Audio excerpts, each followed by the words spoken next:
اعوذ باللہ من الشیطان الرجیم، بسم اللہ الرحمن الرحیم۔ الحمد للہ رب العالمین والصلاۃ والسلام علی سید المرسلین وخاتم النبیین، اما بعد۔ صحیح بخاری، باب فضائل اصحاب النبی، حدیث نمبر 3912، اردو ترجمہ۔ ہم سے ابراہیم بن موسیٰ نے بیان کیا، کہا ہم کو حشام نے خبر دی۔ ان سے ابن جریر نے بیان کیا، کہا مجھ سے عبید اللہ بن عمر نے خبر دی، انہیں نافع نے یعنی ابن عمر رضی اللہ عنہ سے، اور ان سے عمر بن خطاب رضی اللہ عنہ نے فرمایا، آپ نے تمام مہاجرین اولین کا وظیفہ اپنے عہد خلافت میں 4,000 قسطوں میں مقرر کر دیا تھا، لیکن عبداللہ بن عمر کا وظیفہ 4 قسطوں میں 3,500 تھا۔ اس پر ان سے پوچھا گیا کہ عبداللہ بن عمر رضی اللہ عنہ بھی مہاجرین میں سے ہیں، پھر آپ صلی اللہ علیہ وسلم انہیں 4,000 سے کم کیوں دیتے ہیں؟ تو حضرت عمر رضی اللہ عنہ نے کہا کہ انہیں ان کے والدین ہجرت کر کے یہاں لائے تھے، اس لیے وہ ان مہاجرین کے برابر نہیں ہو سکتے جنہوں نے خود ہی ہجرت کی تھی۔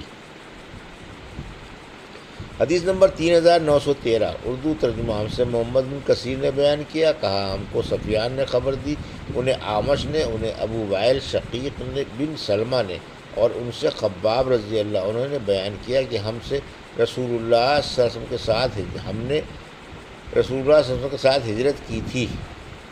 دوسری سند، ہم سے مسدد نے بیان کیا، کہا ان سے یحییٰ بن سعید قطان نے بیان کیا، ان سے اعمش نے، انہوں نے شقیق بن سلمہ سے سنا، کہا کہ ہم سے خباب رضی اللہ عنہ نے بیان کیا کہ ہم نے رسول اللہ صلی اللہ علیہ وسلم کے ساتھ ہجرت کی تو ہمارا مقصد صرف اللہ کی رضا تھی، اور اللہ تعالیٰ ہمیں اس کا اجر بھی ضرور دے گا۔ بس ہم میں سے بعض تو پہلے ہی اس دنیا سے اٹھ گئے، اور یہاں اپنا کوئی بدلہ انہوں نے نہیں پایا۔ مصعب بن عمیر رضی اللہ عنہ بھی انہی میں سے ہیں۔ احد کی لڑائی میں انہوں نے شہادت پائی، اور ان کے کفن کے لیے ہمارے پاس ایک کمبل کے سوا اور کچھ نہیں تھا، اور وہ بھی ایسا کہ اگر اس سے ہم ان کا سر چھپاتے تو ان کے پاؤں کھل جاتے تھے، اور اگر پاؤں چھپاتے تو سر کھلا رہ جاتا۔ چنانچہ حضور اکرم صلی اللہ علیہ وسلم نے حکم دیا کہ ان کا سر چھپا دیا جائے اور پاؤں کو ازخر گھاس سے چھپا دیا جائے، اور ہم میں بعض وہ ہیں جنہوں نے اپنے عمل کا پھل اس دنیا میں پختہ کر لیا، اور اب وہ اس کو خوب چن رہے ہیں۔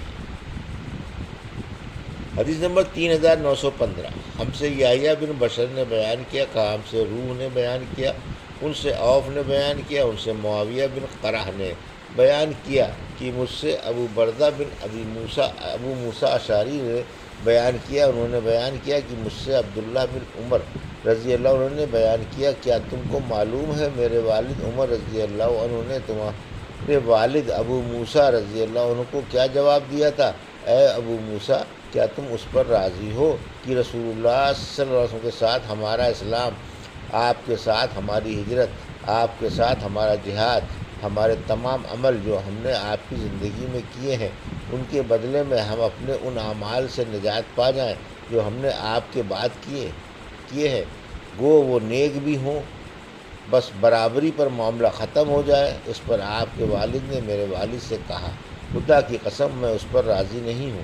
ہم نے رسول اللہ صلی اللہ علیہ وسلم کے بعد بھی جہاد کیا، نمازیں پڑھیں، روزے رکھے، اور بہت سے اعمال خیر کیے، اور ہمارے ہاتھ پر ایک مخلوق نے اسلام قبول کیا، ہم تو اس کے ثواب کی بھی امید رکھتے ہیں۔ اس پر میرے والد نے کہا، خیر، ابھی تم سمجھو، لیکن جہاں تک میرا سوال ہے تو اس ذات کی قسم جس کے ہاتھ میں میری جان ہے، میری خواہش ہے کہ حضور اکرم صلی اللہ علیہ وسلم کی زندگی میں کیے ہوئے ہمارے اعمال محفوظ رہے ہوں، اور جتنے اعمال ہم نے آپ صلی اللہ علیہ وسلم کے بعد کیے ہیں ان سب سے اس کے بدلے میں ہم نجات پا جائیں اور برابر پر معاملہ ختم ہو جائے۔ ابو بردہ کہتے ہیں کہ اس پر میں نے کہا، اللہ کی قسم آپ کے والد یعنی حضرت عمر رضی اللہ عنہ میرے والد ابو موسیٰ رضی اللہ عنہ سے بہتر تھے۔ حدیث نمبر 3916، اردو ترجمہ۔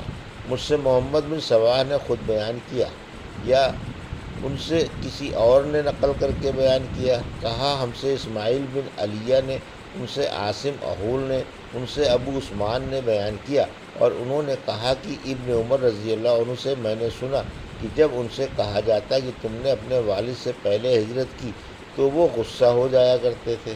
انہوں نے بیان کیا کہ میں عمر رضی اللہ عنہ کے ساتھ رسول اللہ صلی اللہ علیہ وسلم کی خدمت میں حاضر ہوا۔ اس وقت آپ آرام فرما رہے تھے، اس لیے ہم گھر واپس آ گئے۔ پھر عمر رضی اللہ عنہ نے مجھے آپ صلی اللہ علیہ وسلم کی خدمت میں بھیجا اور فرمایا کہ جا کر دیکھ آؤ حضور صلی اللہ علیہ وسلم ابھی بیدار ہوئے یا نہیں۔ چنانچہ میں آیا، آن صلی اللہ علیہ وسلم بیدار ہو چکے تھے، اس لیے اندر چلا گیا اور آپ صلی اللہ علیہ وسلم کے ہاتھ پر بیعت کی۔ پھر میں عمر رضی اللہ عنہ کے پاس آیا اور آپ کو حضور اکرم صلی اللہ علیہ وسلم کے بیدار ہونے کی خبر دی۔ اس کے بعد ہم آپ صلی اللہ علیہ وسلم کی خدمت میں دوڑتے ہوئے حاضر ہوئے۔ عمر رضی اللہ عنہ بھی اندر گئے اور آپ صلی اللہ علیہ وسلم پر سے بیعت کی، اور میں نے بھی دوبارہ بیعت کی۔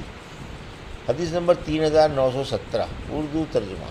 ہم سے احمد بن عثمان نے بیان کیا، کہا کہ ان سے شریح بن مسلمہ نے بیان کیا، ان سے ابراہیم بن یوسف نے، ان سے ان کے والد یوسف بن اسحاق نے، ان سے ابو اسحاق السبیعی نے بیان کیا کہ میں نے برا بن عازب رضی اللہ عنہ سے حدیث سنی۔ وہ بیان کرتے تھے کہ ابو بکر رضی اللہ عنہ نے عازب رضی اللہ عنہ سے ایک پالان خریدا اور میں ان کے ساتھ اٹھا کر پہنچانے لایا تھا۔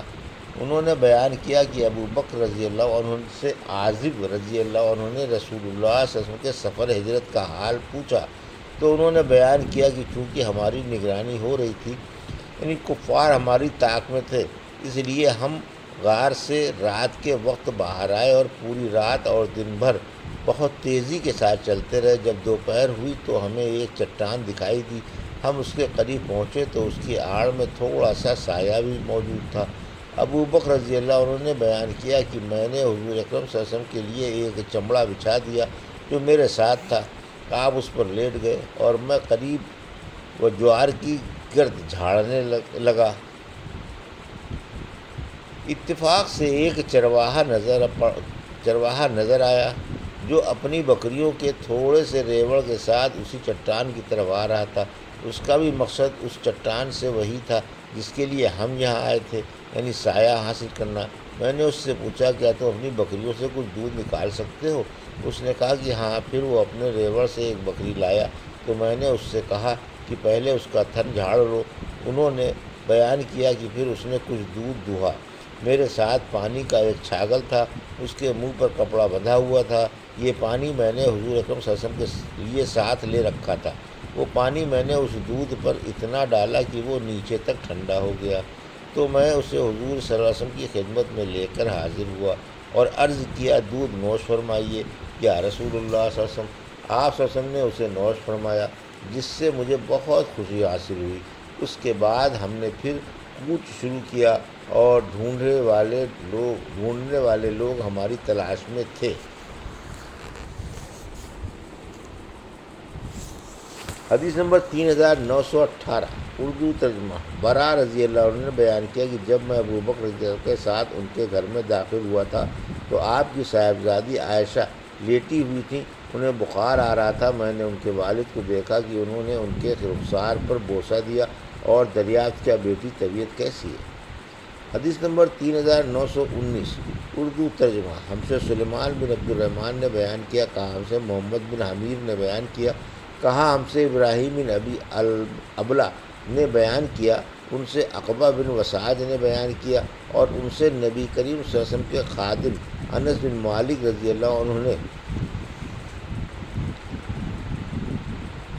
بیان کیا کہ جب حضور اکرم صلی اللہ علیہ وسلم مدینہ منورہ تشریف لائے تو ابو بکر رضی اللہ عنہ کے سوا اور کوئی آپ صلی اللہ علیہ وسلم کے اصحاب میں ایسا نہیں تھا جس کے بال سفید ہو رہے ہیں، اس لیے آپ نے مہندی اور وسمہ کا خضاب استعمال کیا تھا۔ حدیث نمبر 3920 اردو ترجمہ۔ اور دہیم نے بیان کیا، ان سے ولید نے بیان کیا، کہا ہم سے اوزاعی نے بیان کیا، کہا مجھ سے ابو عبید نے بیان کیا، ان سے عقبہ بن وسعد نے، انہوں نے کہا کہ مجھ سے انس بن مالک رضی اللہ عنہ نے بیان کیا کہ جب نبی کریم صلی اللہ علیہ وسلم مدینہ تشریف لائے تو آپ صلی اللہ علیہ وسلم کے اصحاب میں سب سے زیادہ عمر ابو بکر رضی اللہ عنہ کی تھی، اس لیے انہوں نے مہندی اور وسمہ کا خضاب استعمال کیا۔ اس سے آپ کے بالوں کا رنگ خوب سرخ مائل بے سیاہی ہو گیا تھا۔ یہ تھی صحیح بخاری باب فضائل اصحاب النبی کی حدیث نمبر 3912 سے 3920 کا اردو ترجمہ جو ابھی آپ نے سماعت فرمایا۔ اللہ سے دعا ہے کہ اللہ ہمیں حدیثوں کی صحیح سمجھ عطا فرما اور ان پر عمل کرنے کی توفیق عطا فرما، آمین یا رب العالمین۔